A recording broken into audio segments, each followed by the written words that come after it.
जय हिंद प्यारे साथियों, स्वागत है आपका परफेक्ट रूल चैनल पे।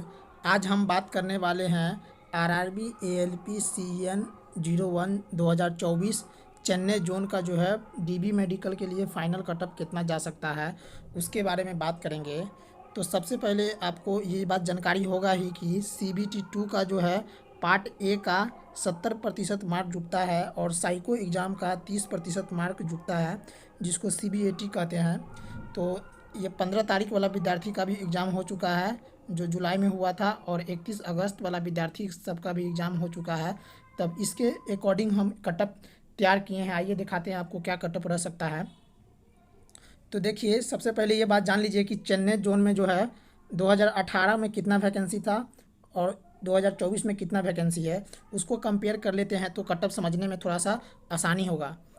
तो 2018 में जो आपको यूआर में 414 वैकेंसी था और 2024 में देखिएगा तो 182 हो गया, 232 वैकेंसी घट गया। उसी तरह से देखिएगा तो एससी में 117 वैकेंसी था 2018 में, 2024 में 105 हुआ, घट करके 12 वैकेंसी आपको घट गया। उसके बाद देखिएगा तो एसटी में देखिएगा तो 64 वैकेंसी था 2018 में, 2024 में 43 वैकेंसी था और आपको 21 वैकेंसी घट गया है। उसी तरह से ओबीसी में भी देखिएगा तो 166 वैकेंसी आपको 18 में था और 2024 में आया है आपको 105 वैकेंसी, 61 वैकेंसी इसमें भी घट गया है। और ईडब्ल्यूएस में देखिएगा तो 18 में ईडब्ल्यूएस का कोई नाम निशान नहीं था और 2024 में ईडब्ल्यूएस है तो इसका वैकेंसी भी आया है आपको 58। तो इसी तरह से आपको 58 ही मान लीजिए।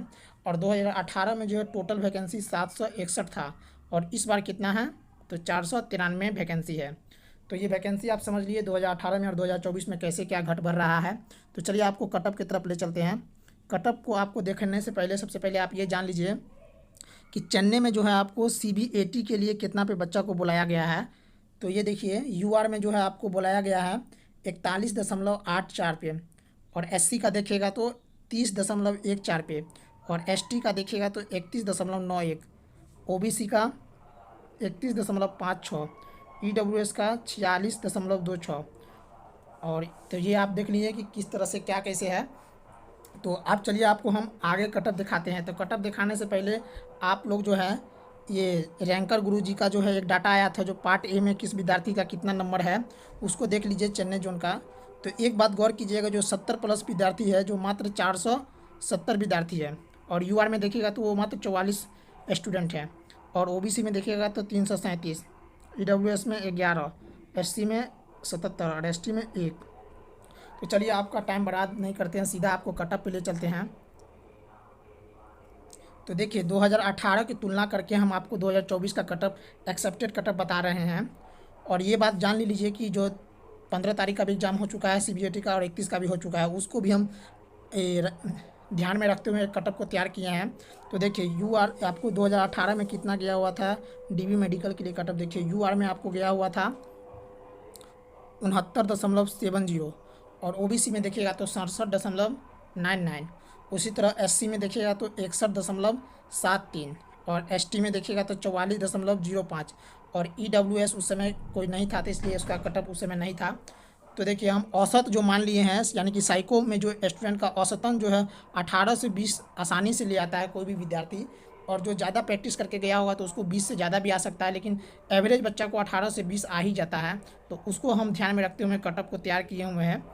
तो देखिए 2024 में डीबी मेडिकल के लिए जो बच्चा लोग को बुलाया गया जाएगा, वो जिसका भी जो है यूआर में 71 से 72 है और इसको जो है प्लस माइनस आप लोग जो है 2 या 3 करके चलिएगा। हर एक कैटेगरी के लिए प्लस माइनस 2-3 करके चलिएगा। क्या करिए, प्लस माइनस 2-3 हर एक कैटेगरी के लिए करके चलिएगा। तो उसके बाद ओबीसी में तो यूआर में आपको बता ही दिए कि 71 से 72 में जो भी विद्यार्थी का है वो समझिए कि आप लोग इसके फाइनल होने की बहुत संभावना है। 71 से 72 के बीच में जो विद्यार्थी का है उसका फाइनल होने का बहुत संभावना है। उसी तरह से ओबीसी में देखिएगा तो 69 से 70 और एससी में देखिएगा तो 63 से 64। इसमें सभी में कैटेगरी में आपको प्लस माइनस 2 करके चलिएगा। और उसके बाद एसटी में देखिएगा तो 46 से 47 के बीच में और ईडब्ल्यूएस में देखिएगा तो 68 से लेकर के 69 के बीच में। ये 18 में नहीं था लेकिन 2024 में है। तो ये आप लोग देख ही लिए। अब आपको हम बतलाते हैं कि कटअप इतना कम जाने का क्या कारण है। सबसे बड़ी कारण ये है कि जो बच्चा आपको ट्रेड में, तो सबसे पहले बात है कि बच्चे लोग बहुत फेल हुआ था। उसके बाद जो बच्चा टेक्नीशियन में ग्रेड थर्ड में जो बच्चा लोग सेलेक्ट हो चुका है वो इसमें नहीं आएगा, क्योंकि एएलपी का सभी को पता है कि इसका जॉब का जो टाइम शेड्यूल नहीं फिक्स रहता है। और उसके बाद जेई का जो है आपको पैनल आना चालू हो चुका है, तो वो विद्यार्थी लोग भी इसमें नहीं ज्वाइन करेंगे, क्योंकि जेई लेवल 6 का जॉब है। और ये भी बात आप लोग ध्यान रखिएगा, क्योंकि 2018 में जो है आपको नॉर्मलाइजेशन भी हुआ था, तो उसमें कई विद्यार्थी का जो है 5 से लेकर के 10 नंबर तक बढ़ा हुआ था, इसके लिए इतना कटअप गया हुआ था। लेकिन 2024 में जो है नॉर्मलाइजेशन नहीं हुआ है, तो आप लोग देख लीजिए कटअप थोड़ा सा कम ही जाएगा। और एक बात ये भी है कि कोई विद्यार्थी, अगर 100 विद्यार्थी साइको एग्जाम में बैठता है, तो उसमें से मान के चले कि 40% विद्यार्थी फेल ही होता है और 60% विद्यार्थी जो है पास होता है। तो इस हिसाब से आप लोग अंदाज़ा लगा लीजिए कि कटअप क्या रह सकता है, लेकिन हम एक अनुमानित कटअप बताए हैं कि इतना रह सकता है। तो बाकी आप लोग तो जानबे करते हैं कि 15 जुलाई को जो बच्चे लोग का साइको का एग्ज़ाम हुआ था, उसमें 15 से 16 दिन का समय मिला हुआ था बच्चे लोग को तैयारी करने के लिए। और 31 अगस्त का जो बच्चे लोग का एग्ज़ाम हुआ है, उसको कम से कम जो है आपको 45 दिन का समय मिला है, तो उससे भी कटअप का थोड़ा सा प्रभाव होगा। लेकिन हम 18 से 20 सभी का एवरेज लेकर चले हैं, लेकिन 31 तारीख वाला स्टूडेंट का जो है ये औसतन जो है सीबीएटी का जो है कम से कम 22 से लेकर के 24 तक रहेगा, क्योंकि इन लोगों का ज़्यादा समय मिला हुआ है प्रैक्टिस करने के लिए। तो दोस्तों ये थी आपको आरआरबी चेन्नई जोन का डीबी मेडिकल के लिए एक्सेप्टेड फाइनल कटअप की पूरी जानकारी। अगर आपको ये वीडियो यूजफुल लगा तो इसे लाइक एंड शेयर करें, और ऐसे ही अपडेट पाने के लिए चैनल को सब्सक्राइब करना न भूलें। अपना राय कमेंट में ज़रूर बताइए। वीडियो देखने के लिए आपका बहुत बहुत धन्यवाद।